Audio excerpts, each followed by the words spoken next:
Morning. Today's forecast calls for blue skies.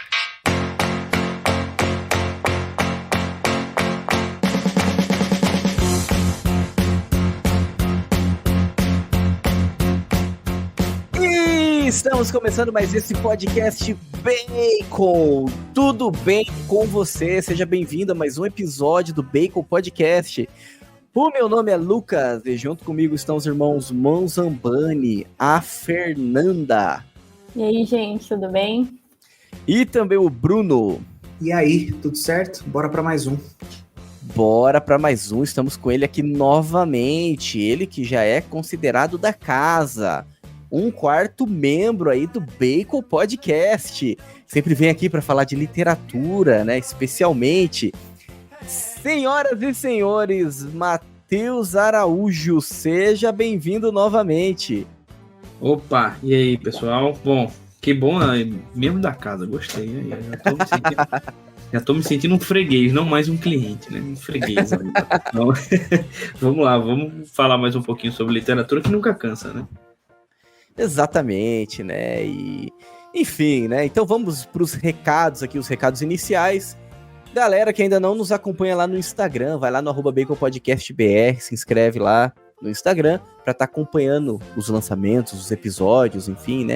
Então, até mesmo para você estar inteirado ali no nosso conteúdo. E também no YouTube, né? Nós estamos no YouTube, o podcast que tem o formato de áudio, tem o formato de vídeo, enfim, hoje em dia tá em todas as plataformas. Você também consegue ouvir o Bacon em todas as plataformas. Então lá no YouTube, vai lá, se inscreve, deixa o seu like, que vai ajudar bastante. E também estamos no Spotify. Spotify também tem a função de vídeo. Se você quiser ver vídeo no Spotify, você pode. Eu acredito que isso não deve acontecer. Eu acho que deve ser uma coisa assim que não deve funcionar no Spotify. Mas enfim, tá lá. A gente tá colocando vídeo no Spotify também. Mas se você quiser só ouvir o áudio também, continua da mesma forma, tá bom? Pra você lá, do conteúdo da forma que você gosta. E o podcast ele estreia, então, às quartas-feiras, às 8h30 no YouTube, depois quinta-feira a partir da meia-noite nos outros agregadores de podcast. E também também tem estreia lá na Rádio Shockwave. Então todas as terças-feiras às 20h você também consegue ouvir o nosso podcast lá na Rádio Shockwave. Beleza, então Matheus, por favor, onde o pessoal pode te encontrar? Existe aí algum curso que tá aberto, que o pessoal pode se inscrever? Como é que tá aí o seu trabalho, Matheus? Bom, atualmente eu não tenho nenhum curso em aberto, tá? Mas isso vai acontecer agora no final do ano, né? Provavelmente um curso, mas tem um outro material que, na verdade, tem tudo a ver com o tema que a gente vai falar aqui, que vai ser um material exclusivo para, digamos ali, adolescentes e pré-adolescentes, voltado para literatura e virtudes, né? Eu tenho um protótipo dele aqui, né? Então, para quem for assistir o vídeo, tem um protótipo dele aqui, que eu já estou trabalhando com alguns alunos, mas eu vou deixar esse material disponível para que todo mundo possa aplicar com seus filhos, ou sobrinhos, ou amigos, né, irmãos em casa. Então vai ser um material voltado para quem tem ali de 8 até 14, no máximo ali uns 15 anos, em relação à literatura e virtudes. E quando eu lançar, vocês vão ter acesso lá no meu Instagram, né? Matheus H. Araújo. O Matheus é com H e logo depois tem um outro H que é de Henrique, né? Então, Matheus H. Araújo. Então, vocês podem me encontrar por lá. Maravilha, né, Matheus? E o Matheus, como eu falei lá no início, o Matheus aí já é da casa, já esteve aqui com a gente. Inclusive, acho que a primeira vez que você veio aqui foi junto com o Alexandre, né, Matheus? Acho que foi a primeira vez. Anéis do Poder, a gente falou de Anéis do Poder. Verdade, aí ó, o Matheus não fala só de literatura, né? O Matheus também fala de série ruim, inclusive.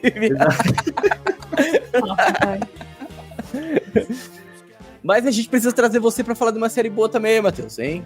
Precisa vir aqui. Vamos ver, eu não sou muito de assistir série, né? Quando eu assisto uma série ruim assim, aí geralmente eu não... Trazer novamente pra falar de Tolkien, então. Pra Então, falar de vamos lá. outros livros, né? Daquela gama, aquela bela gama de livros. Não, nós temos trazer aí do novamente mestre pra falar de Tolkien, não. Trazer para falar de Tolkien, né? Porque aquela série não tinha nada de Tolkien. Exatamente. É verdade. Tá devendo então, hein? Tá devendo aqui pra falar então do verdadeiro lado, né? Vamos embora. Mas assim, seja bem-vindo novamente, né? Uma alegria, né? Poder ter você aí como membro, né, desse podcast. A gente se sente honrado, né? E vamos lá, né? Então, sem mais delongas. Muito bem, meus caros nerds dessa Terra de Santa Cruz. Acompanhem mais esse episódio do Bacon Podcast.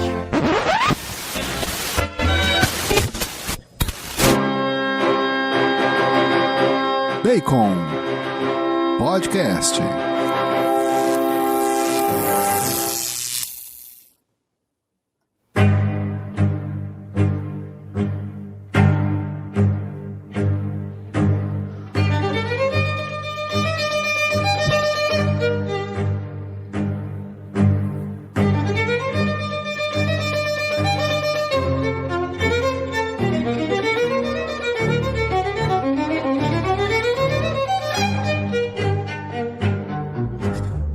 Bruno, dê-nos a tradicional sinopse desse episódio. Bom, o tema principal desse episódio é literatura e a formação do caráter. Então, primeiro a gente vai ter que entender o que é literatura, entender o que é caráter, como é que essas coisas se conectam. Eu ouvi falar que isso é importante, então vamos ver se a gente aprende direito, porque pelo jeito não é só em série que a gente aprende caráter, em filme, novela. Tô achando que literatura deve funcionar melhor. Mas é isso que a gente vai descobrir hoje. É isso aí, né? Estamos aí com o mestre, né? Para poder falar desse assunto aí, né? Geralmente a gente, como a gente tava falando aqui nos bastidores, né? Geralmente surge aí um tema, aquilo nos causa algum incômodo. Como que a gente vai... O que é isso, né? Causa aquele famoso espanto da filosofia. Mas o que é isso, né? O que é isso, formação do caráter através da literatura? A gente viu lá, então, o trabalho do Matheus falando sobre isso. A gente falou, vamos trazer o Matheus, então, para nos responder, né? Para trazer a resposta sobre como que funciona esse processo. Claro, né, Matheus? Por favor, a gente não quer que você dê o curso, a sua aula aqui, tá? Que seja uma breve introdução para que os nossos ouvintes possam ir lá e depois assinar o curso, comprar aula, masterclass, enfim, o próprio conteúdo que você mostrou ali, o PDF, o livro, enfim, o arquivo, né? Então, hoje é uma introdução, é um tira-gosto, né? Pô, deixa o cara falar tudo, Lucas. Deixa o cara falar tudo. Olha, aí a gente ia ficar umas 20 horas aqui conversando. Exatamente. Ninguém ia dormir hoje. Mas assim, eu acho que para entrar nesse assunto, né, porque a gente tá falando aqui de como que a literatura, ela pode nos auxiliar ali para a formação do caráter através das virtudes, né? Então é claro que a gente vai tentar trazer aí como que funciona essa relação entre literatura e esse tipo de formação, né? Ainda mais voltado ali para um público infantil, um público adolescente, né? Que eu acho que é algo assim que principalmente hoje falta muito, né? E entrando então onde falta, que é a questão da educação. Como que você tem observado atualmente, Matheus, a educação literária, assim, das pessoas, sabe? Qual que você acha ali que são os pontos fracos? Como que existe educação literária no Brasil? Como que tá isso daí? Já fraco, não vale falar todos, né? Se for falar o ponto fraco, vai ser mais 20 horas também. Então, assim, vamos lá, então. Para falar da formação literária hoje do brasileiro, primeiro a gente tem que entender o seguinte: o brasileiro nunca foi tão formado assim literariamente. A gente tem que pensar, pessoal, que até 1808, a imprensa de maneira geral, era proibida no Brasil. Até 1808. Né? Então, somente com a chegada da família real portuguesa foi que houve uma abertura, né, para a imprensa. Então, era muito complicada a questão da educação literária. Né? E somos um país recente, querendo ou não. A gente pode dizer que o país tem 500 anos e tudo mais, mas a noção de Brasil ela é um pouco mais recente do que esses 500 anos. Né? A noção de brasileiro, de nação de maneira geral, e de uma nação que se preocupa com a educação é muito difícil. Temos todos os problemas políticos que, se aí a gente for começar a falar, aí, né, a gente termina nas próximas eleições presidenciais, e aí começa de novo. Então, assim, a gente não vou entrar nisso aqui, mas o fato ninguém nunca se preocupou muito com isso. né? Ninguém nunca se preocupou muito. Quando se preocupou, sempre enviesou muito para um lado político. Então, a educação no Brasil, digamos que do século XX para cá, início do século XX para cá, início da República, vamos dizer assim, né? República final ali do 19 e tal, início do 20. Mas vamos botar do século XX para cá, todo mundo que se preocupou com educação na política, se preocupou por conta da política, não por conta da educação, né? O fato é mais ou menos esse. E de lá para cá, eu até vejo que, em termos de abrangência, as coisas melhoraram no sentido de que, pô, hoje você tem mais pessoas, um número maior em termos de percentual de pessoas alfabetizadas no Brasil. Mas a alfabetização não é o suficiente para aquilo que a gente ainda busca, né? Então, se a gente for fazer as contas, por exemplo, de leitura, foi feita uma pesquisa em 2019 para 2020, chama Retratos da Leitura no Brasil. E eles chegaram à conclusão de que o brasileiro médio lê 4 livros por ano. Veja, o brasileiro leitor, ele diz isso, o brasileiro leitor, ou seja, o brasileiro leitor, o cara que lê 4 livros por ano, né? De 5 a 4 livros por ano, em média. O leitor, ele fala que é 50%. Eu acho que não é, tá? Porque ele considera leitor, assim, alguém que leu um capítulo de um livro, sei lá, na pesquisa foi tipo assim, ó, se você leu um capítulo de um livro nos últimos 3 meses, pelo menos, entendeu? E aí ele já considerou leitor. Então eu acho que se a gente for considerar leitor, o cara que lê todo mês, ou o cara que lê toda semana, vamos dizer, o cara lê toda semana ele pega um livrinho ali para ler. Se a gente for considerar isso aí, eu acho que o número é muito menor. Mas pegando o que essa pesquisa colocou, esse público leitor leria ali uns 4 a 5 livros por mês. Ou seja, ou por mês não, por ano. Mas não seriam livros completos. Se você lê um capítulo do livro, ele já contou que você leu o livro. A pesquisa já conta assim. Então, a pesquisa ela já meio que tenta mascarar o problema, e ela ainda chegou num problema gigante, né? Ou seja, mesmo assim é problemático. Uma pesquisa similar foi feita, por exemplo, na França, que, assim, eu não considero a maior nação do mundo. Eu não sou aquela pessoa tipo assim, nossa, a Europa, coisa maravilhosa, a França. Eu não tenho muito isso, sabe? Mas, às vezes, a França, uma média de leitura, claro, uma das maiores do mundo, de que cada pessoa ali da população leitora da França lia, em média, no ano, 20 livros, né? Então, para o Brasil, veja a distância, né? Para o Brasil, veja a distância. Então, o Brasil ele é muito atrasado em relação a isso. E não é porque, por exemplo, a França é uma nação rica. Não, você pega, às vezes, nações mais pobres, ou nações de igual situação financeira, e você vai ver essas nações com maior número de leitura, ou que se saem melhores em testes educacionais ao redor do mundo, né? Inclusive nações muito mais pobres. Serra Leoa, se eu não me engano, já chegou a ficar na frente no nível de matemática, se eu não me engano. Foi matemática ou foi domínio da língua do que no Brasil, entendeu? Então, assim, Serra Leoa. Então, a questão não é financeira. Você vê que tem uma questão cultural muito forte. Então, se culturalmente o brasileiro já não liga muito para a literatura e para a leitura, né, daí você pensar que aqueles que leem foram bem educados já né, assim a gente já vai para um número ainda menor. Por quê? Digamos que a pessoa se interessa por leitura no Brasil. De onde que vem? Pode vir da escola, às vezes vem.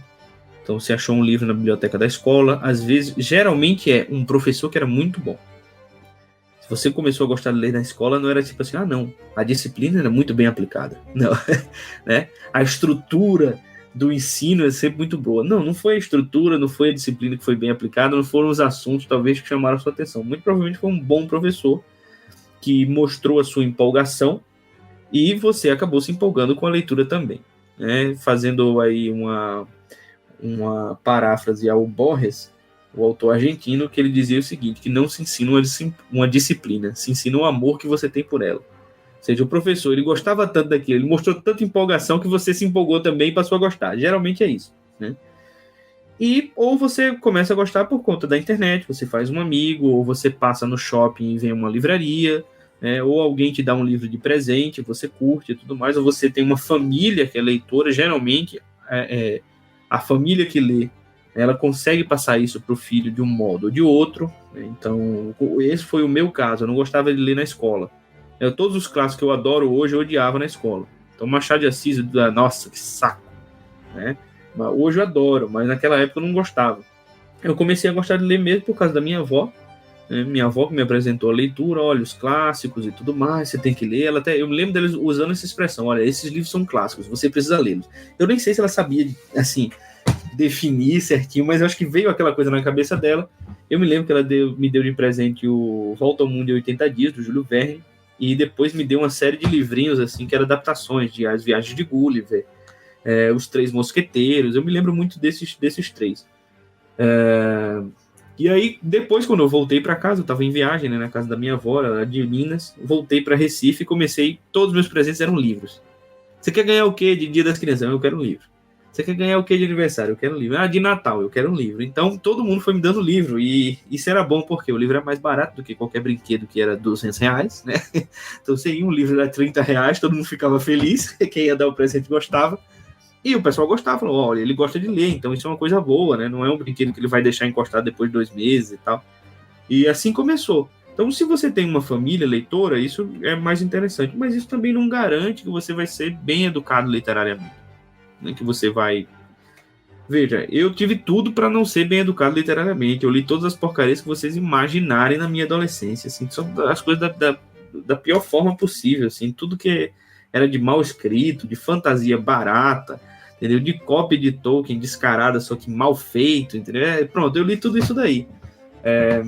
E depois, só muito depois que eu fui percebendo que era possível selecionar a leitura. Então, quais são os problemas da educação de maneira geral, né? Primeiro, você não tem um incentivo e dificilmente você tem quem te ensine a ler bem, né? Com os meus alunos, por exemplo, eu estou vendo agora, eu estou com uma turma aí, tá, de 8 a 14 anos, né? Tem um menino de 8 e tem o pessoal de 14, 15 anos, eu acho que tem uma aluna lá que tem 15 anos, e dá para perceber, por exemplo, alunos de 12, 13 anos que não conseguem ler com fluidez um texto. Não conseguem ler com fluidez. Ou seja, ler... peraí, não sei qual é a palavra. Sabe aquela leitura travada e não entende ainda? Fala, cara, com 12 anos já era para estar lendo tranquilamente. Com 12 anos já era para estar com fluidez. Né? Já era para estar com mais vocabulário. Então, isso você vai vendo essas heranças da escola que a gente não tem como sistema educacional, como filosofia de ensino também. São as duas partes que eu vejo a gente muito em falta, né? Então, a nossa estrutura de ensino é muito frágil e a nossa filosofia de ensino também, né? Então, as bases que a gente tem são muito frágeis. Então, assim, se você não lê, né, e se você não tem uma família leitora, você já está deseducado literariamente. Se você tem uma família leitora, isso vai te ajudar, mas não te garante. E se você lê, isso também vai te ajudar, mas não te garante que você vai ser um cara bem educado literariamente. Então, educação literária, ela parte muito assim. Você precisa entender o que é uma boa literatura. Né? Boa literatura, o Mário Vargas Llosa, ele deu a melhor definição. Perguntaram uma vez para ele, o que é boa literatura? Ele falou, uma boa história bem contada. Acabou, não tem muito mal o que você falar. Uma boa história bem contada. Aí ele falou só, o problema é você identificar a boa história e o que é ser bem contada. Né? O problema está aí. Mas é preciso saber identificar isso. É preciso ter uma hierarquia. Esse é o que eu vejo de assim, o principal, se a gente quiser resumir aqui. Hierarquia. Existe uma falta de hierarquia na educação literária. Hoje você vai ensinar para uma criança e para um adolescente, por exemplo, gêneros textuais. Isso é uma das coisas que eu mais, assim, abomino. Gênero textual é o seguinte, olha, agora você vai ler um conto de Edgar Allan Poe. Uma vez eu lembro, passaram um conto de Edgar Allan Poe, não sei se foi um conto, foi um poema, mas passaram alguma coisa do Edgar Allan Poe. Eu li, achei o máximo, falei, putz, isso aqui é maneiro, né? Isso aqui é legal pra caramba, gostei e tal. E aí logo depois, então, gente, o gênero textual de hoje é blog. Vamos ler um texto do blog da não sei quem que escreveu acerca do dia a dia dela. Falei, putz. Blog é gênero textual? Gênero textual. Blog, hoje em dia eles estão assim, né? O blog tem, então, textão de Facebook também. Ah, Quando eu estava, por exemplo, na universidade, já se fazia trabalho com memes. O meme é um gênero textual. Então você tem que trabalhar. Então, quando você entende que você tem que trabalhar a estrutura, que é o que eles chamam do letramento dos gêneros textuais, você tem que trabalhar a estrutura dos gêneros textuais, porque o ensino literário, na verdade, o ensino de leitura, serve para que o indivíduo se integre na sociedade. Eles pensam nesse sentido.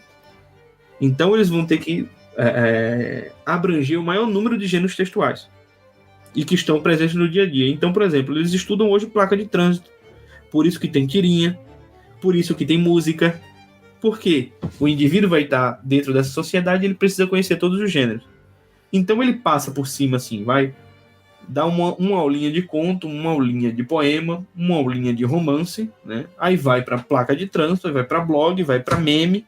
Que eu não sei. Beleza, faz sentido ser um gênero textual porque é um tipo de texto. É um texto, mas exato. para você estudar isso na escola, sei lá, na universidade, que para mim não faz sentido. Porque eu assim, acho não dá besteira, né? Eu, no meu trabalho, escrevo para blog, tá? Então, mas assim, completamente incomparável o meu texto com qualquer obra literária, entendeu?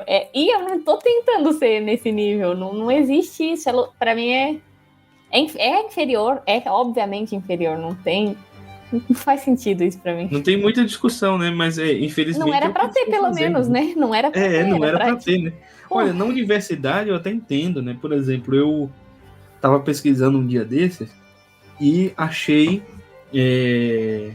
um trabalho de psicologia sobre textos de Facebook, só que envolvendo o tema do suicídio. Pessoas que deixam mensagens no Facebook envolvendo o tema do suicídio. Eu falei, mas aí o cara usou a ferramenta do gênero textual de maneira interessante, né? Mas do jeito que eles ensinam na escola, é só o seguinte, olha, você precisa saber que isso existe. Porque, assim, pensando até na questão do blog, por exemplo, eu sou publicitária e escrevo texto por um blog, sou paga por isso, faz parte do meu trabalho de redatora. Eu não sou escritora, são coisas muito diferentes, entendeu? Muito, muito, assim, anos-luz de diferença. Não existe isso. Cada um tem sua função, né? E cada um tem sua função. É importante, né? Isso não é nem desmerecer o seu trabalho, nem desmerecer o trabalho de redação. É isso, tipo, não era pra ser comparável, mas se você coloca tudo numa aula, por exemplo, sei lá, na aula de português de um adolescente, ele vai dar o mesmo peso pra coisa, mas não é o mesmo peso, sabe? Não deveria ter o mesmo peso. Assim como um texto jornalístico não pode ter o mesmo peso que um texto de literatura, que uma obra literária, não tem isso. Isso acontece muito, por exemplo, com músicas, né? Caetano Veloso. Uma vez eu lembro que vamos fazer o intertexto. Aí tem o intertexto, que é o pior que tem, né? Que é você pegar um texto bom e misturar com um texto ruim, né? Não sei se vocês conhecem o movimento Mangue Beat em Pernambuco, tal, Chico Sainz, Nação Zumbi, etc. Fez muito sucesso nos anos 90 e tudo mais. E eles misturavam músicas sertanejas e da raiz nordestina, também maracatu, chachado, coco, etc. Música raiz mesmo, com hip hop, heavy metal e tudo mais. Eu até acho interessante, tem umas coisas interessantes. Mas aí o Ariano Suassuna foi conversar com o Chico Sainz, que na época ficou muito famoso, e ele falou assim, olha, por que você mistura músicas como funk, o funk americano, né? Rock e tudo, hip hop, rap, com as músicas daqui, o maracatu e tudo mais. Aí o Chico Sainz respondeu, não, mas é para valorizar as nossas raízes. E aí ele disse, como é que uma coisa ruim valoriza uma boa? Ele perguntou, como é que uma coisa ruim valoriza uma boa? Eu faço a mesma pergunta. Porque quando eles fazem esses intertextos, que é tipo o seguinte, eu me lembro que teve um professor que pegou Camões e fez um paralelo com uma letra do Caetano Veloso, né? Onde ele diz, um verso do Caetano Veloso, essa imagem terrível nunca mais saiu da minha mente, que ele dizia que queria sentir a sua língua roçar na língua de Luís de Camões. Aí eu pensei, é a imagem mais grotesca que eu já ouvi na minha vida, né? Mas os professores achavam isso assim maravilhoso. E aí apresentaram Camões e apresentaram o gênio Caetano Veloso. E, bom, ou seja, você está desvalorizando Camões, no fim das contas. Camões recebeu a homenagem de Caetano Veloso. Bom, nem resvala no Camões, tem nada a ver, entendeu? Então, sei lá, pega Camões e a letra do Legião Urbana. Várias vezes isso acontece. Legião Urbana recita 2 versinhos de Camões numa música. Então eles pegam e fazem essa comparação para o aluno, para ele entender a diferença entre o poema e a música. O fato é, o aluno não entende o que é a música, não entende o que é o poema, não entende o que é o blog, ele não entende a função de nada, e ele sai ali com a cabeça toda bagunçada. Então, é isso que eu estou dizendo. Eu acho que o principal defeito aí, o principal problema é a falta de hierarquia. Porque literatura precisa ser tratada, de certa forma, como uma hierarquia, né? Eu acho que a literatura tem a sua hierarquia diante das artes. Para mim, a arte é a maior de todas. Para mim, é a maior de todas. É maior do que a música, porque a literatura tem música. Ela é maior do que o cinema, porque a literatura contém o cinema. E o cinema, em 100 e poucos anos, já está se esgotando, né? Enquanto a literatura aí está firme e forte, entendeu? Não tem problema nenhum, continua bem grande. O cinema já está bastante em decadência, massificou muito rápido, né? Então você vai ver que a literatura ela comporta todas as outras artes. Então na hierarquia, para mim, ela está acima de todas. É possível discutir, o Platão diz que é a música que está em... Bom, também não vou discordar de Platão, né? Ele diz, a minha impressão é essa daqui, mas o Platão tinha essa outra. Então você tem que colocar a literatura no seu devido lugar e ensinar da maneira certa. Ou seja, bom, se tem essa coisa aqui que das artes é a melhor, é a que melhor cumpriu o seu papel, é a que mais legou um número de obras grandiosas, é a que mais influenciou na humanidade, sem dúvidas, né? Como é que a gente precisa ensinar essa coisa tão grandiosa para que, primeiro, o aluno entenda essa grandiosidade, né? E para que ele passe a admirar. Entender, às vezes é difícil, às vezes vai ter obra que o aluno não vai entender, mas ele vai admirar, ele vai achar legal, vai achar divertido, né? Às vezes ele vai ler um mito e ele não vai entender, sei lá, exemplo, tá? Um dia desse eu estava conversando com um amigo meu que é tradutor e tudo mais, e que sabe bastante assim de simbolismo, de mitologia grega, só que ele é escondido. Então, assim, só se você estiver pessoalmente com ele que ele vai te falar essas coisas. Ele mal aparece na internet e tudo mais. E aí ele explicando, ele falando assim, olha, na verdade, o ciclo da viagem de Ulisses é o ciclo da transmutação alquímica, porque ele é o Sol e tudo mais. E ele faz o percurso do Sol. O percurso do Sol eu tinha notado. Toda hora o Sol se levanta, o Ulisses se levanta, o Sol se deita, o Ulisses se deita, ele deixa isso bem claro, né? Que o Ulisses faz o percurso do Sol. Mas ele falando da transmutação alquímica e tudo mais, do chumbo em ouro e etc. E as questões assim do simbolismo em relação com a alma. Falei, bom, o aluno não tem que entender nada disso. Não é disso que a gente está falando. O aluno tem que entender, cara, isso aqui é muito importante, foi muito importante para a civilização, continua sendo importante hoje, mostrar essa importância hoje, né?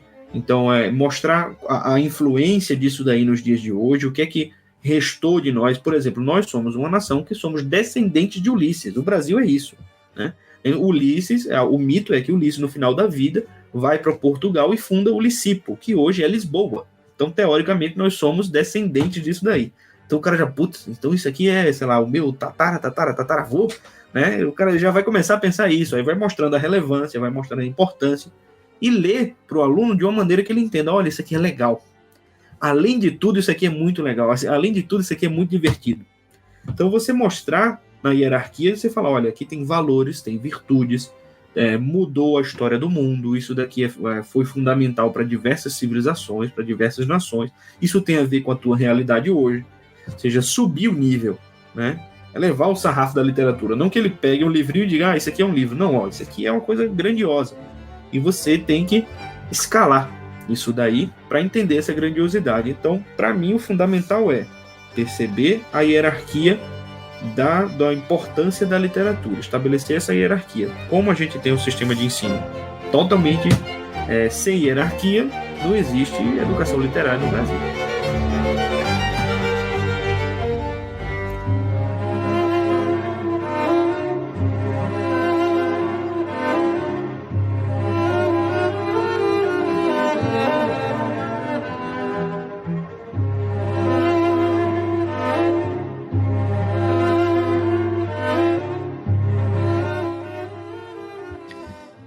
Interessante, né, que você tava falando sobre hierarquia, e tipo, se a gente for pensar na importância, né, da literatura que ela tem, e até entrando aqui em algumas ideias que a gente ouve por aí, eu queria saber a sua opinião sobre isso também, Matheus.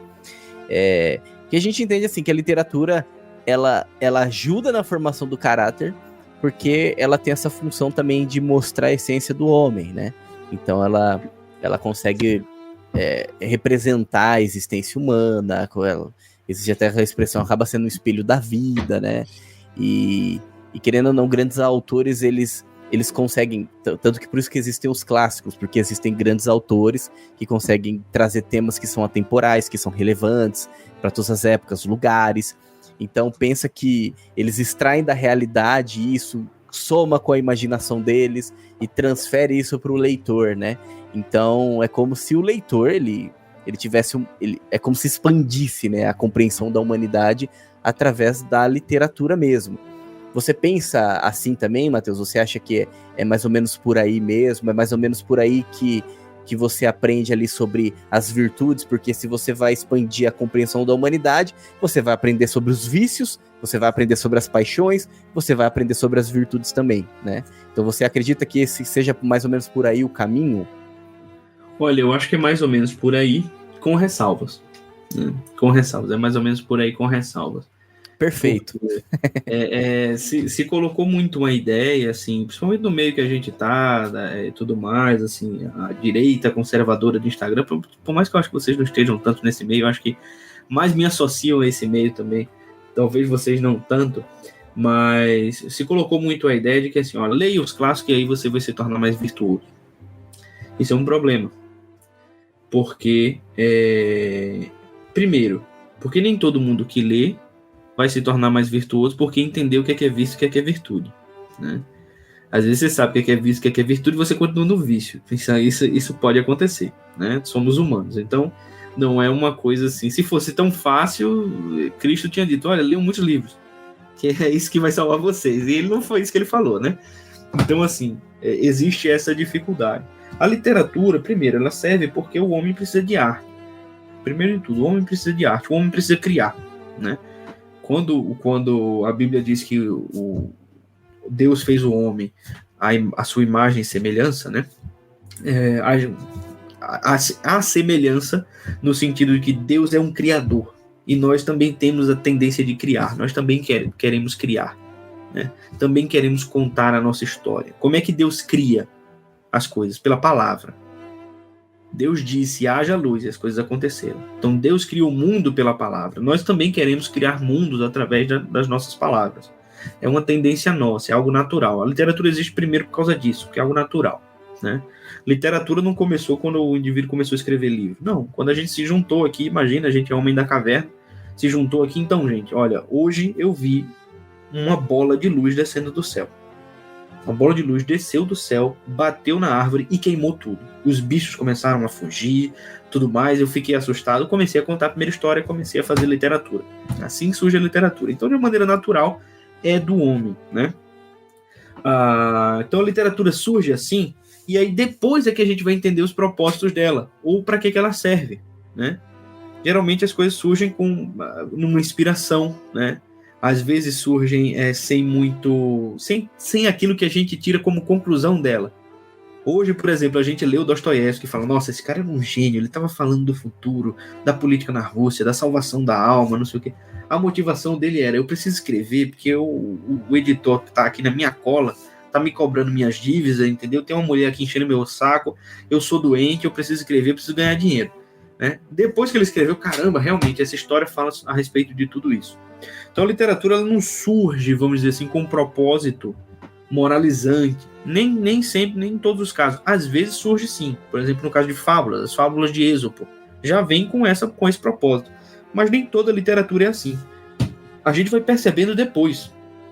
Putz, realmente, a boa literatura, que é aquela literatura que registra ou que transfigura, para usar uma palavra melhor, transfigura a vida humana em arte, em palavra, ela serve para alguma coisa. Então, quando eu leio lá os gregos, quando eu leio a literatura medieval de cavalaria, quando eu leio os romances do século XIX, quando eu leio a literatura contemporânea de hoje, que é boa também, Aí eu começo a perceber, caramba, realmente tem muita coisa aqui que pode ser aproveitada para as virtudes.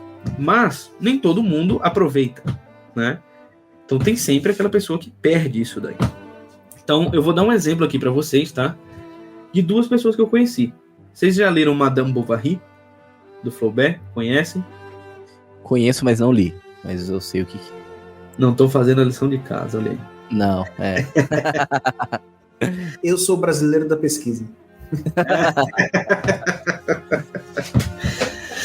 Precisam ler Madame Bovary. Bom, o que é que eu vou fazer um pequeno resumo? Qual é a história do Madame Bovary? É a história de uma moça, uma camponesa, que é meio iludida por conta da literatura. Veja, a literatura causa um vício nela. Ela é meio iludida por conta da literatura. Ela lê muito, só que histórias que não registram essa condição humana. São histórias assim...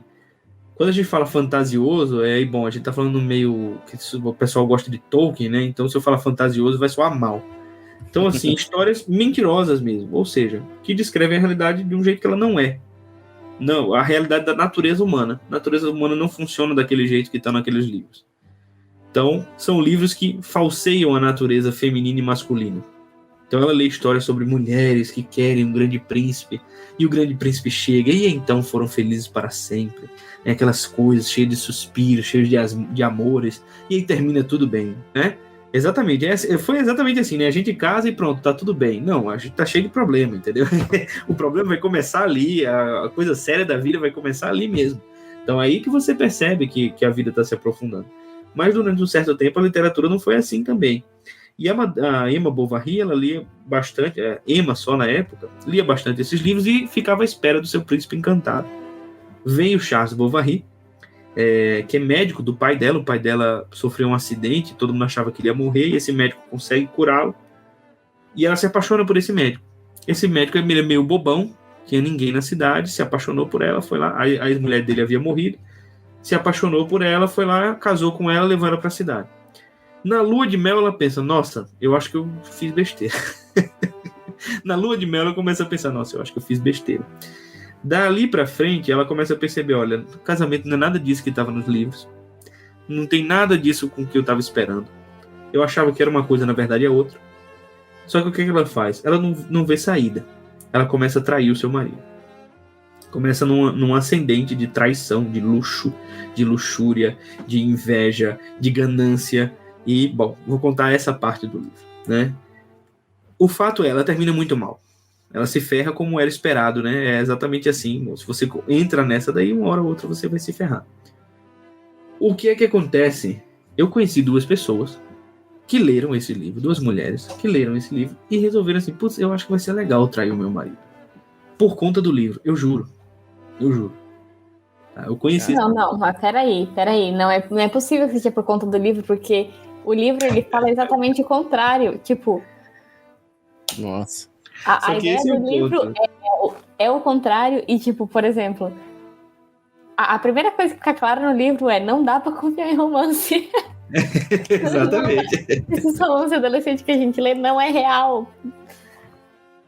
Exatamente, só que ela pensa, nossa, mas porque existe uma leitura, por exemplo, da Emma Bovary empoderada, da Emma Bovary em busca da sua liberdade sexual, da Emma Bovary em busca dos seus direitos que não existiam naquela época por conta da opressão masculina, que ela não podia fazer o divórcio, e se ela tentasse qualquer coisa desse tipo, ela ia ficar completamente destruída diante da sociedade e tudo mais, que acontece no Ana Karenina, né, do Tolstói.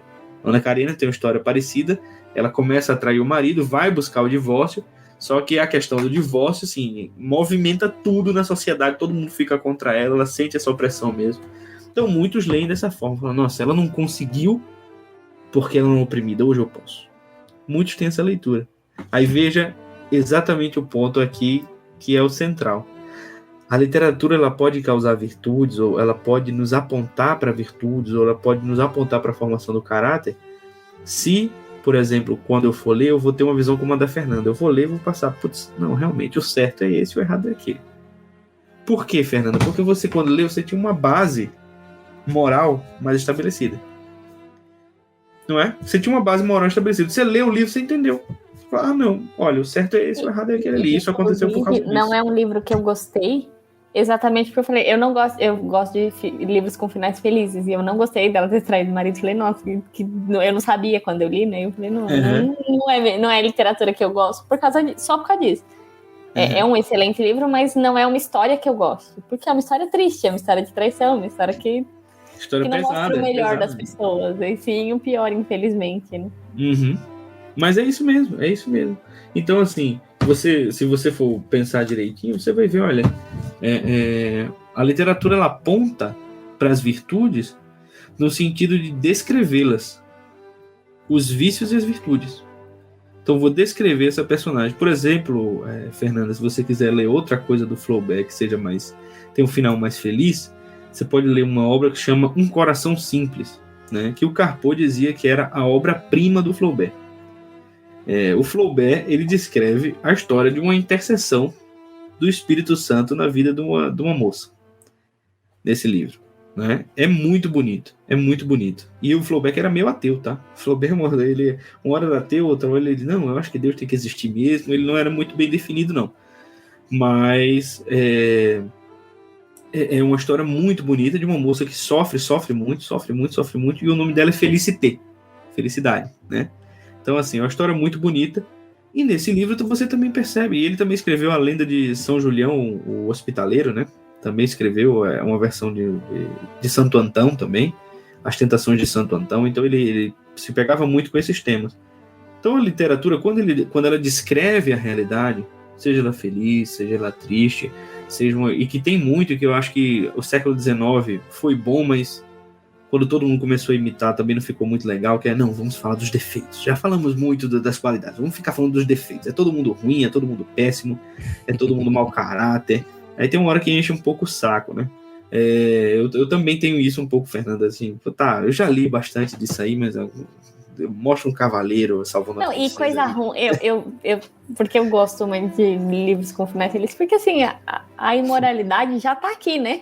Não precisa ler pra achar. Tá na vida, então.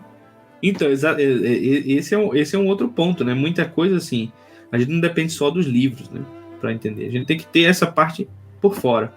Então, a literatura ela vai fazer um papel em cima do edifício que já está pronto. Ou seja, quando, por exemplo, a literatura começa a falar de virtudes de maneira mais aberta para um adolescente, isso é fundamental, né? Você vê que hoje em dia eles estão destruindo desde lá de baixo. Acho que depois a gente vai falar um pouco disso, né? Mas eles estão destruindo desde lá de baixo essa questão da moralidade na literatura. Por quê? Já vai deformando desde o início, para quando chegar lá em cima nem precisa falar mais nada. Já está tudo deformado. A pessoa não entende mais o que é certo e o que é errado. Já caiu no relativismo, já não tem mais religião nenhuma, né? Então, quando você já tem desde o início ali uma educação na sua casa do que é o certo e o que é o errado, você já tem uma base religiosa, você já tem uma base moral, fica muito mais fácil ler literatura e pensar nas virtudes. Ler a literatura e pensar no certo e no errado, né? Mas quando não, sua cabeça vai se embaralhar por completo. Você vai ficar na dúvida, putz, isso aqui de que lado que eu fico? É o famoso caso, assim, para citar um exemplo fora da literatura, o caso do Tropa de Elite, né? Tropa de Elite foi isso, é um filme bem definidinho ali na sua forma, mas chegou pro público, cara, aí é o público, não, esse aqui é o grande herói da nação, e o diretor, não, na verdade é uma crítica ao sistema fascista e tudo mais, e aí você fica assim, bom, você nota que o problema ali, eu não acho nem que tenha sido o filme, eu acho um filme muito bom, o problema foi a recepção dele. Você vê, a base não estava bem estabelecida na sociedade. Quando chegou para a sociedade, as pessoas entenderam cada um do seu jeito, né? Cada um de uma forma diferente.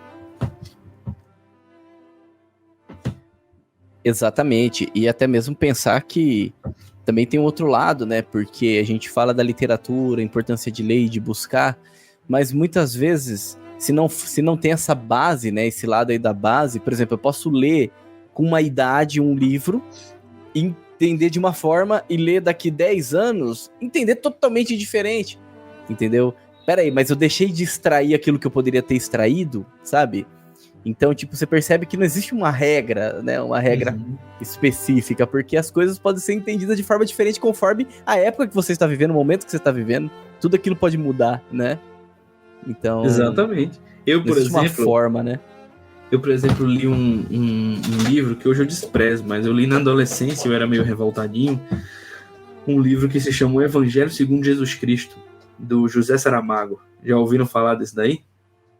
Né? Esse é um livro desprezível. Ele começa com uma cena de amor entre José e Maria, entendeu? Então falando assim, tipo assim, não existiu nada de virgindade, não existiu nada de Espírito Santo. Ele começa assim. E tem uma cena que é uma das piores que eu já li na minha vida, em que o demônio vai explicar para Cristo, falando assim, esse teu negócio de sacrifício da cruz só vai gerar coisa ruim, entendeu? Olha quantas guerras. Ele começa assim, ele cita umas 5 páginas de pessoas que foram mortas pela igreja, entendeu? Você vê assim, um negócio assim, bem, bem tosco, bem nível, tipo assim, ateu, a galera chamava, né? Ateu todinho, né? Ateu todinho, bem ateu todinho, assim, você fala, pô, velho, aí você vai ver um senhorzinho de 80 anos que tá escrevendo isso, você fala, pô, pelo amor de Deus, pra cima de mim, cara, com esse papo, você já tinha que estar mais amadurecido, entendeu? Na época eu li e falei, nossa, olha isso, olha essa crítica à religião e tudo mais. O cara tá passando na frente, na fila das pessoas e fica escrevendo essas coisas. Exatamente. O cara já senta no lugar reservado no ônibus e ainda tá pensando e fica escrevendo essas paradas, já passa na frente lá pra pagar os boletos lá na lotérica e fica aí com graça, meu, tá de brincadeira. E esse aí foi um cara que ganhou o Nobel, né? O José Saramago ganhou o prêmio Nobel, tal, na frente de muita gente, inclusive. É um autor que é português, mas não é o mais amado pelos portugueses, de longe, porque o Portugal tem essa coisa da nação cristã, tem o cristianismo muito forte, principalmente quando o Saramago estava fazendo bastante sucesso, então ele não era muito querido lá. Na época eu li e achei o máximo. Nossa, olha que crítica, olha que coisa bem elaborada, olha a filosofia. Né? Besteira, né? Besteira. Eu tinha, sei lá, 14, 15 anos quando eu li aquilo ali. Veja, eu estava completamente fora da idade para ler isso. E aí, recentemente, acho que foi ano passado, eu fui ler um trecho. Eu falei, cara, além de besta, né? E de herege, e de todos os xingamentos que você pode dar, é mal escrito, né? Ele falou, pô, ainda é ruim. Né? Então, assim, nem fazer uma coisa boa o cara conseguiu. Então, depende muito da sua base. Né? Depende muito da sua base. Então, por isso que, às vezes, é muito perigoso você não ter um critério para educar os filhos, ou o irmão, ou aquele sobrinho que você está ajudando com a literatura, você não saber o que fornecer a ele, porque corre o risco muito grande da coisa ser deturpada, né? Eu me lembro que veio uma mãe uma vez para mim falando, olha, eu preciso muito da sua ajuda, aí pagou uma série de aulas comigo e tal, não sei o quê. Chegou na primeira aula, eu entendi o problema, eu falei, não acredito que é isso. Ela falou, olha, minha filha não consegue ler, minha filha não consegue entender, eu tô pedindo as coisas aqui, ela não consegue. Falei, tá, vamos lá analisar. Eu falei, olha, se for um caso assim de saúde e tudo mais, às vezes tem uma dislexia, tem um TDAH, uma coisa assim, tal, um autismo, às vezes, sei lá, não é comigo, entendeu? Se for uma coisa mais simples, da leitura e tudo mais, memorização, eu consigo ajudar. Passei um texto para a menina e falei, resume aqui para mim em 5 linhas. A menina resumiu perfeitamente. Tem alguma palavra que você não conhecia no texto? Não, era Dostoiévski. Ou ela falou uma coisa assim, uma palavra que realmente até eu falei, tá, essa palavra significa o quê realmente? Ela falou uma palavra. Pedi para ela memorizar um poema, ela memorizou. Cara, qual é o problema que ela tem? Aí eu fui sondar, qual foi o livro que você estava passando? Não, eu estava passando o livro do feminismo da Ana Campanholo. Eu falei, mas a menina tem 10 anos. A menina tem 10 anos. Entendeu? A menina assim, era uma mini gênia da literatura, mas ela tinha 10 anos. Ela não tinha que estar lendo livro sobre feminismo, não tinha que estar lendo Olavo, entendeu? Coisas assim. Tinha 10 ou 12 anos. Não, você está pulando etapa. Criança nessa idade não tem que ficar pensando no feminismo, né? O mundo já é tão ruim, ela vai descobrir que o mundo é ruim, entendeu? Não precisa mostrar para ela agora, né? Mostra mais fantasia, mostra mais livros interessantes, poesia, entendeu? Então falta um e mostra as coisas boas agora para ela crescer com bases boas. Você não vai mostrar o pior do mundo para criança de 10 anos, tem que mostra uma família boa, né?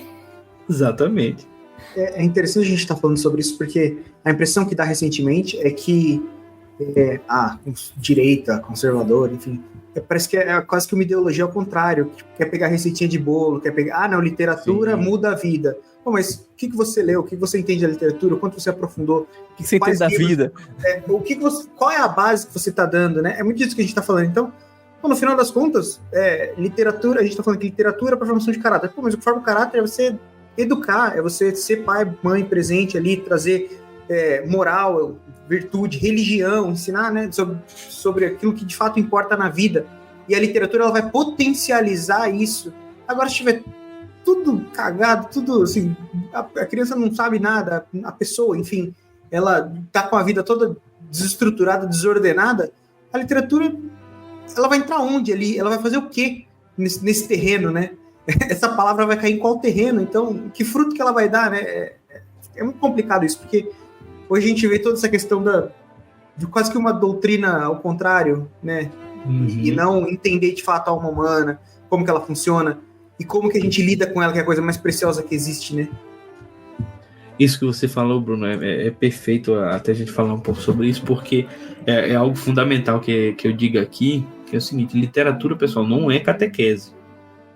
Literatura não é você, assim, claro, você é criança, o que você vai fazer? Você não vai mostrar a pior coisa do mundo do seu filho, você vai mostrar as melhores, né? Você quer que ele cresça ali vendo a coragem, você quer que ele cresça entendendo o que é lealdade, né? O que é a verdade, o que é a caridade e tudo mais. Então, esse é um trabalho que eu procuro, assim, pelo menos despertar nos alunos, para os quais eu dou aula, assim, mais ou menos nessa faixa etária, de 8 a 14 anos. Então, eu passei, por exemplo, esse conto do Dostoiévski, que é A Árvore de Natal na Casa de Cristo, que é um conto belíssimo, todo Natal eu leio.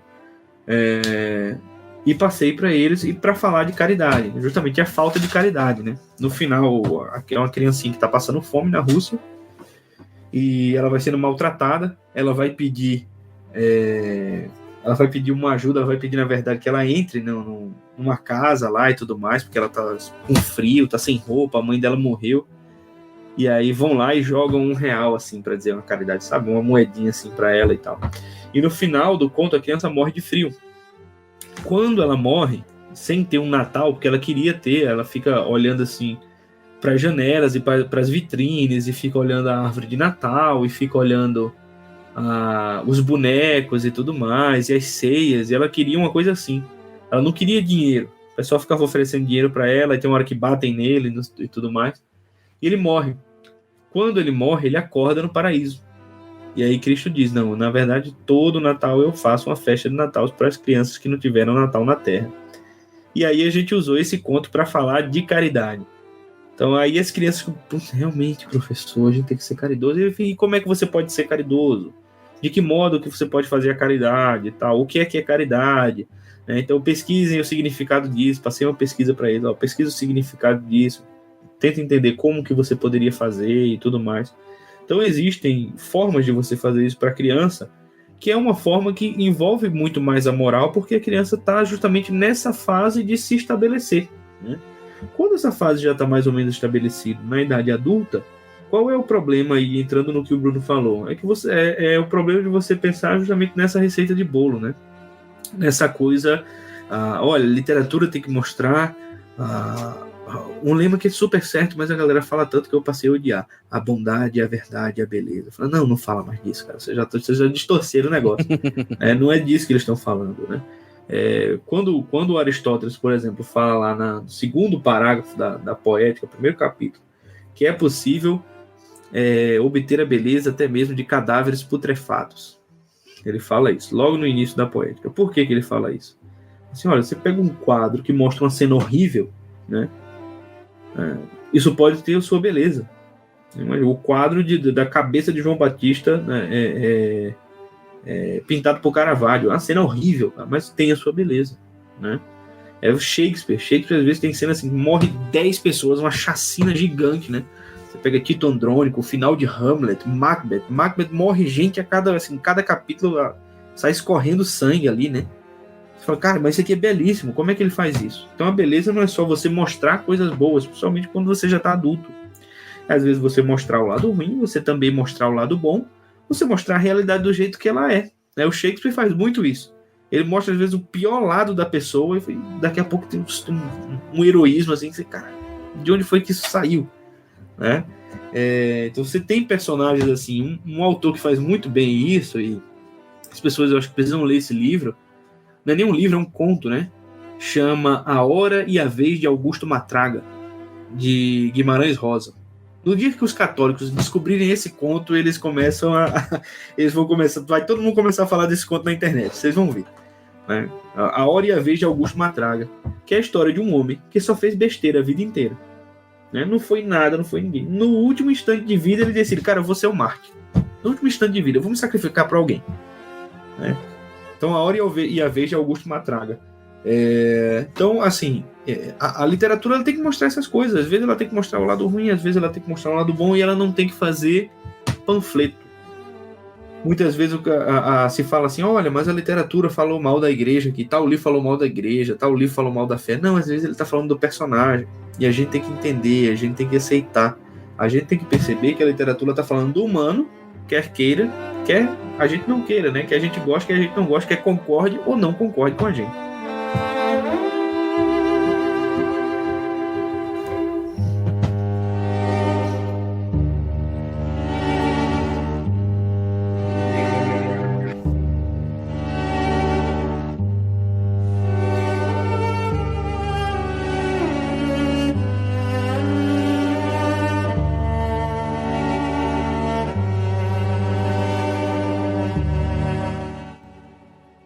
Matheus, falando de literatura, vocês acabaram citando aí sobre muitas coisas que a gente precisa aprender em casa, né? O Bruno mesmo falou isso também.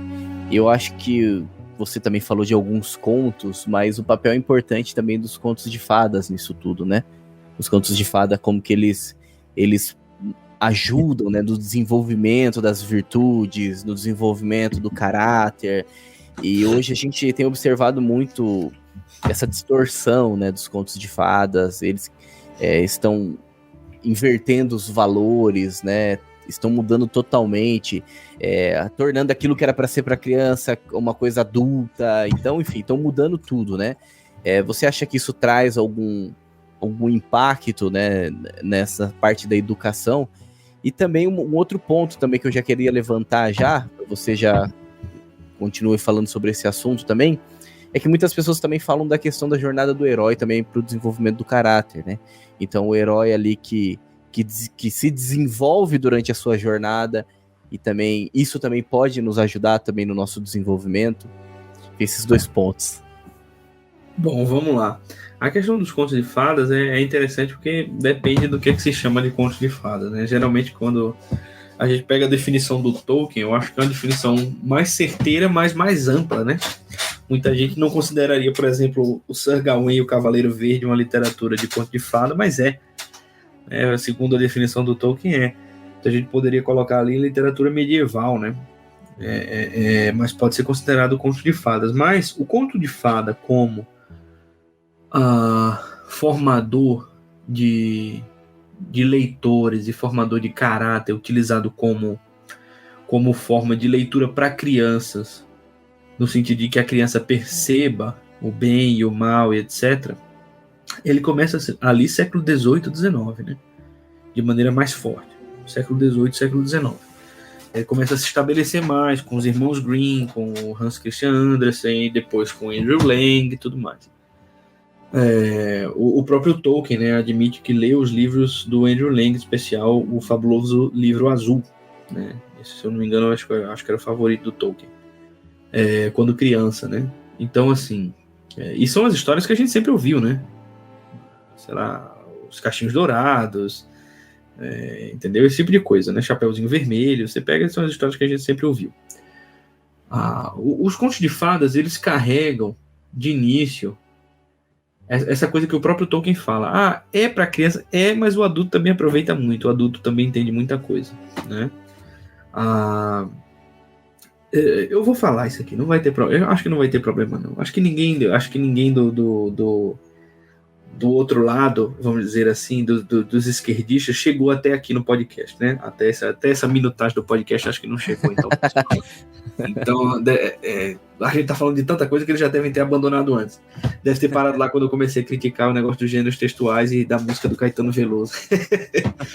Então, assim, por exemplo, hoje eu refletindo sobre o conto da Chapeuzinho Vermelho. Gente, o que é o conto da Chapeuzinho Vermelho, senão que a mesma coisa, essa história que estão fazendo aí com as crianças trans, É a mesma coisa. A ameaça é a mesma. O que é a figura do lobo mau? É a figura do pedófilo. Cuidado, minha filha, não saia aí na rua, aceitando ajuda de qualquer um, né? É a mesma coisa. Gente, eu não vou dar muitos detalhes, mas o que é que o lobo mau faz para enganar Chapeuzinho Vermelho? Ele se veste de mulher para enganar Chapeuzinho Vermelho. Venha, nossa, mas e que nariz é esse? Não, é só para te cheirar melhor. E que boca é essa, né? Então, é isso que o lobo mau faz. Eles já dão ali o símbolo perfeito do que é esse crime, né? Do que é essa sedução dos inocentes, né? É exatamente isso daí. Então ele já dá o símbolo perfeito. A criança vai entender o símbolo. Olha, quem faz isso é mal. A criança vai entender, ó, quem faz isso aqui é mal. O adulto vai entender ainda mais. Vai falar, nossa, então é desse tipo de pessoa que esse conto está falando. É desse tipo de moral que o conto está falando. Então você pega o conto de João e Maria, vai estar falando do querer mais, da ganância, né? Da soberba, da gula, eu quero mais, né? Então mais prazer, ao mesmo tempo que vai estar falando do abandono dos filhos, né? Vai estar falando do abandono dos filhos. João e Maria, eles são abandonados. Tem versões que eles se perdem na mata, né? A versão original é que eles são abandonados pelo pai que se casou com a madrasta. E a madrasta diz assim, ó, esses teus filhos aqui, não quero não. Ele vai lá e abandona por causa da mulher, né? É o gado demais, o famoso gado demais. Abandonar os filhos, né? Complicado. Então, assim, o adulto, ele vai entender mais. Também serve para o adulto. Por isso que essas histórias encantaram tanto. Por isso que o Tolkien fala tanto. Pô, ó, por mais que o Tolkien tivesse ressalva com os irmãos Grimm e tudo mais, mas dá para você perceber, putz, eles têm uma veia para adulto e uma veia infantil, né? A questão da Cinderela. É a Cinderela? Não, acho que é a Bela Adormecida, né? A Bela Adormecida. A questão da Bela Adormecida, depois de muito tempo que eu vim entender. Não, a Bela Adormecida é uma história sobre virgindade. Resguarde sua virgindade, né? Ela vai lá e se espeta naquela coisa pontuda, começa a sangrar e pronto, agora, ó, você fez uma coisa errada, não era pra você ter feito isso. Não era pra você ter cedido sua inocência agora, não é isso, você tem que casar e tudo mais, você é prometida pra um príncipe, agora você vai ficar adormecida. Só quando o príncipe vier resgatar você, aí é que você vai voltar à vida. Então fala sobre se resguardar, fala sobre esperar e tudo mais, sobre casamento, sobre essa virtude. A criança vai achar a história interessante e vai ficar com essa coisa na cabeça, né? A gente é muito de guardar os símbolos, guardar as histórias. E elas operam em nós sem que a gente perceba, sem que a gente saiba. As histórias continuam operando dentro de nós, nas nossas decisões, naquilo que a gente gosta, naquilo que a gente não gosta, nas atitudes que a gente vai tomar, sem que a gente perceba. O adulto, ele vai ter essa segunda camada de compreensão. É um pouco bom que eu estou ensinando para o meu filho, mas aqui eu estou entendendo com mais profundidade o que essa história quer falar, né? Então, os contos de fadas, eu vejo que eles tiveram um papel bem interessante nesse sentido. Bem interessante. Bom, vieram, por exemplo, as primeiras adaptações da Disney, que assim, eu precisaria até reassistir, mas eu acho que tem umas coisas interessantes ali, né? Na Branca de Neve eu acho bem feito, tudo mais ali, as primeiras eu acho que tem coisa bem feita ali. Não lembro agora, assim, precisaria reassistir, mas do que eu me lembro não tinha nada tão errado assim, ou tão fora da curva, talvez um detalhe. É mais suave do que o conto, mas, por exemplo, o filme da Bela Adormecida é muito bonito, muito bonito. Sim. Não, os contos eles pegam um pouco mais pesado. A Disney deu essa suavizada, mas eu ainda acho que foi um bom trabalho. Se você for pegar direitinho, eu acho que foi um bom trabalho, né? Acho que nesse sentido para crianças, acho que pode ter sido interessante. Só que aí vem um problema. Você pega gerações e gerações que foram educadas nessas histórias, ou seja, histórias que já datam assim, de uns 300 anos, 400 a 300 anos para cá.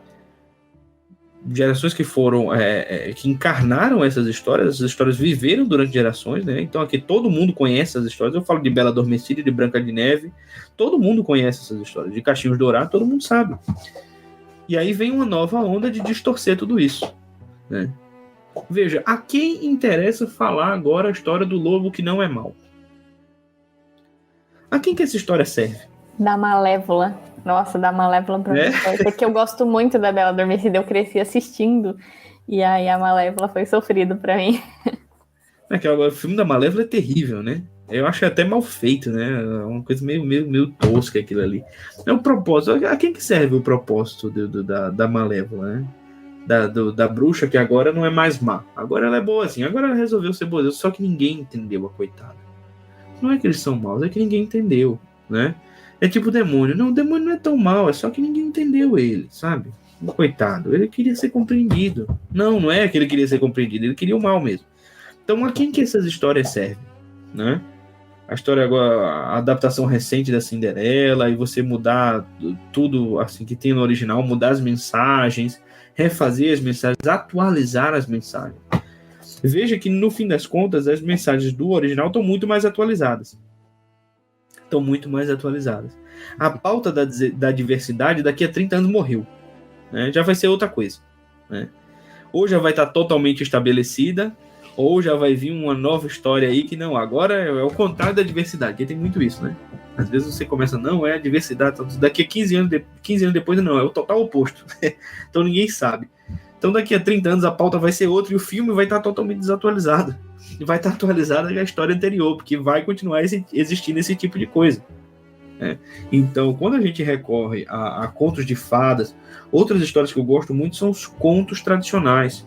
Eu recomendo que vocês pesquisem, contos folclóricos brasileiros, contos tradicionais do Brasil, Câmara Cascudo.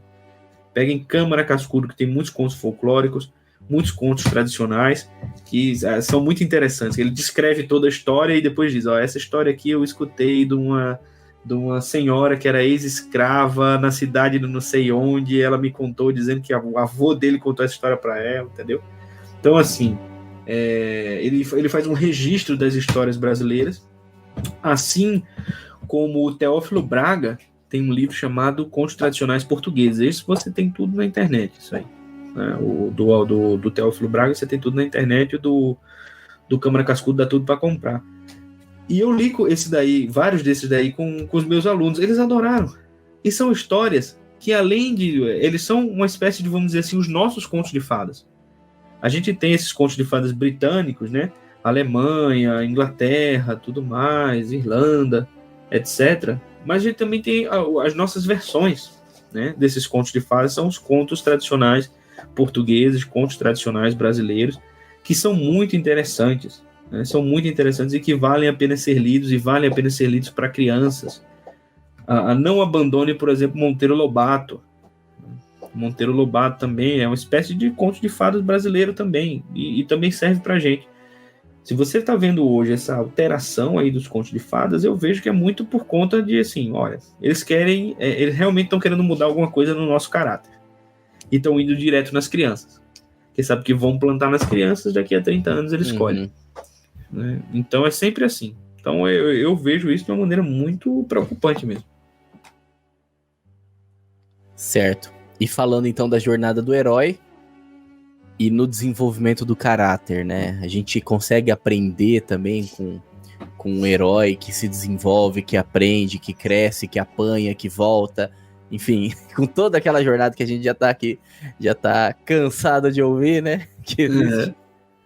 Veja, eu sou a pessoa que você pensa sobre, né? Enfim. Uhum. Eu não sou a pessoa que defende a jornada do herói com unhas e dentes, né? Como muita gente faz. Tipo, tem que ter a jornada do herói. Se não tiver a jornada do herói, é ruim. Eu não sou essa pessoa, não, tá? Eu não sou muito desse time. Eu acho que a jornada do herói tem a sua utilidade e hoje em dia eu vejo que ela tem, querendo ou não, a sua necessidade.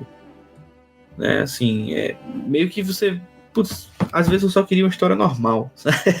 Entendeu? Às vezes eu só queria assistir um filme normal, eu não queria tanta coisa assim mudada, tanta reinvenção, né? A reinvenção do mal, a reinvenção do herói, a reinvenção dos conflitos, você querer mudar tudo. Aí, às vezes, cara, você mudou, não ficou legal, às vezes eu só queria assistir uma história comum.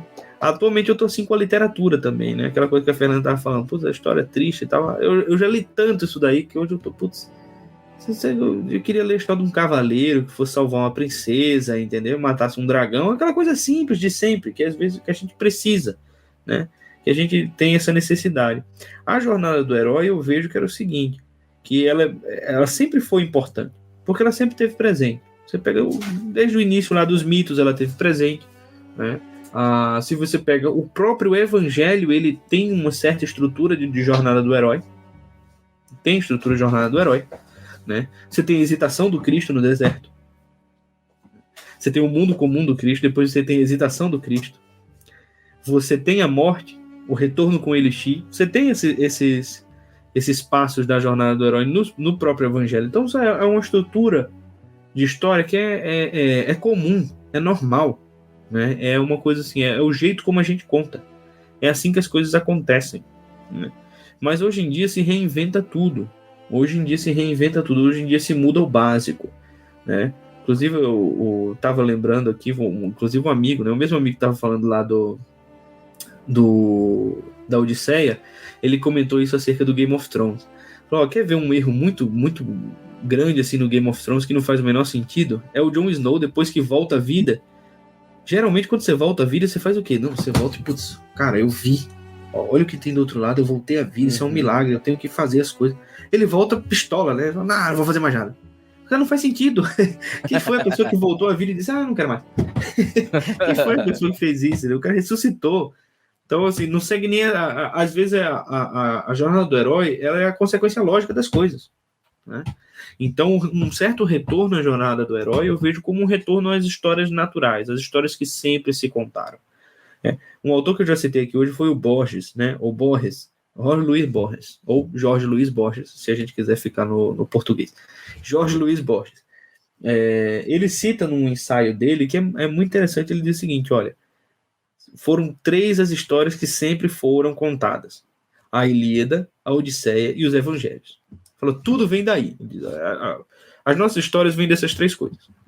Então, tudo gira em torno disso daí. Hoje em dia, a gente está querendo inventar tanto que a gente está esquecendo do básico. Veja, ele falava isso em relação à literatura início do século XX, tá? Ele está falando isso em relação à literatura início do século XX. Ele dizia, nossa, a gente está tentando se reinventar tanto que a gente está falhando.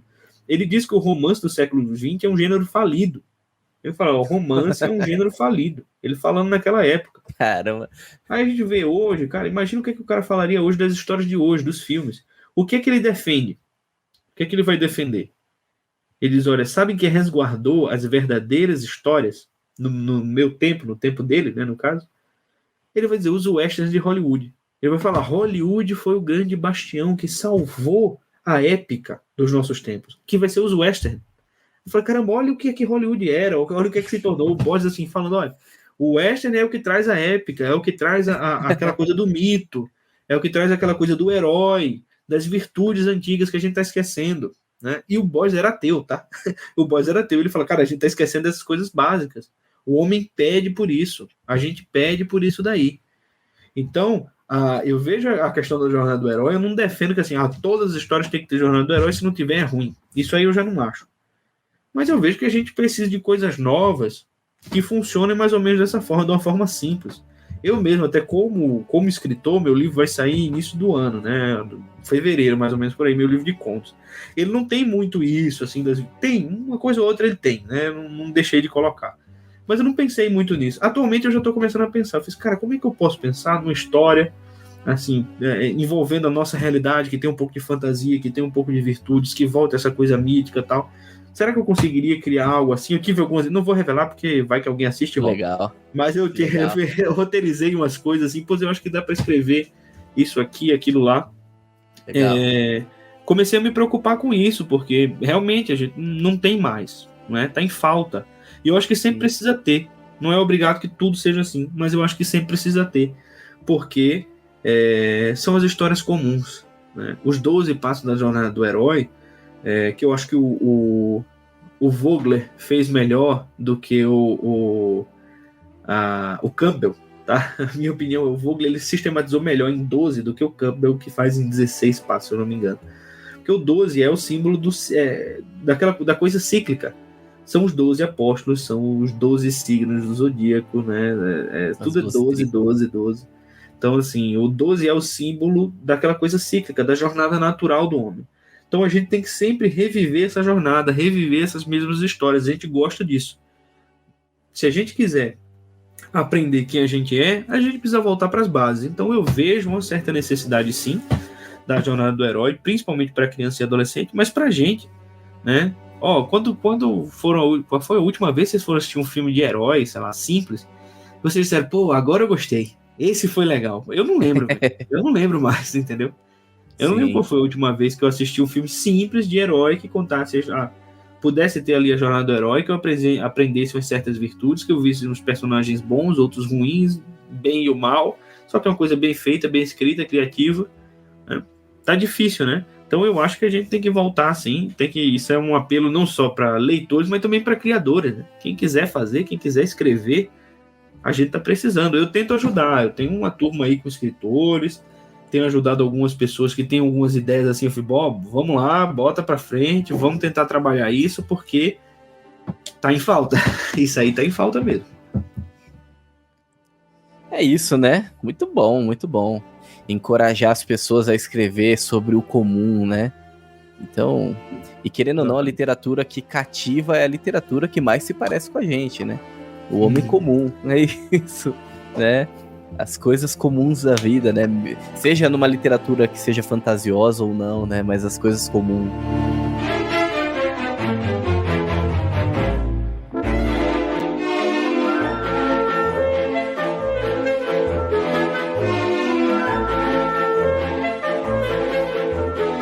Muito bem, concluindo mais um episódio aqui com o grande professor Matheus Araújo, que sempre vem aqui dar uma aula, né? E hoje não foi diferente. Muito bom, viu, Matheus? Muito bom. Todas as suas dicas, né, de leituras, aí eu vi a Fernanda anotando tudo, né? Toda vez mesmo. Eu saio com uma lista de livros novos que eu nunca consigo terminar, porque a minha lista só aumenta em vez de diminuir. A leitura da família. E o legal é que foge daquelas listas que a gente encontra. Né? Exato. Isso que é legal. Exatamente. Isso é muito bom, muito bom. Foi eu que agradeço. Agora vocês estão dizendo aí que eu tô dando aula, eu vou começar a cobrar, cara. Depois aqui da chamada eu passo o Pix, entendeu? Você já transfere, que agora eu vou começar a cobrar. Estão me chamando só pra ter aula, então... Não, que isso, pô. Não, imagina. Não, é um podcast. Graça, continua fazendo pelo amor de Deus, que a gente já paga pelo podcast. A gente já paga pra trabalhar aqui. Já paga pra trabalhar. Mas, assim, Matheus, muito obrigado mesmo, viu? Muito obrigado. Brincadeiras à parte, muito obrigado mesmo. Foi muito bom esse episódio. Um conteúdo, assim, riquíssimo, né? E peço pro pessoal acompanhar, né? Pra quando você lançar esse material aí falando sobre a literatura e a conquista das virtudes, né? Que eu acho que isso aqui foi uma pincelada, né? Daquilo que você traz, né? Toda essa bagagem aí, mas muito bom mesmo. E queria deixar registrado aqui, Matheus, que no último podcast que você gravou com a gente, acho que foi falando sobre literatura e mitologia, se eu não me engano. Acho que foi esse. Você comentou sobre Old Boy. Sim, é verdade. Eu assisti. Muito bom, gostei. Inclusive bom, né? Tá no cinema. Inclusive foi relançado, né? Não sei se você viu isso. É? Mas Old a versão Boy... coreana. A versão coreana? Não, mesma versão. Mas ele meio... Não sei se remasturizaram, não sei o que fizeram lá, mas ele tá aí, tá estourando de novo, né? Aí eu queria deixar esse registro aqui. Aí no próximo a Fernanda deixa registrado aqui que ela leu todas as suas indicações, tá? Ou não. Aí, Fernanda, vai uma indicação. A lista tem que ser que nem a Biblioteca do Babel, de Borges. Eu citei o Borges aqui, vou citar de novo. Depois leiam esse conto, a Biblioteca de Babel. A história da Biblioteca Infinita. A biblioteca que contém todos os livros. Depois pesquisem esse conto que vai ser a biblioteca de vocês daqui a pouco. Perfeito, então. Lembrando, né, todos os links estão na descrição, né, seja aí para você estar acompanhando o trabalho do professor Matheus Araújo e também do Bacon. Todos os links estão na descrição para facilitar o seu acesso. Agradeço você que nos acompanhou até esse momento. Fique com Deus e que a força do Bacon esteja com você.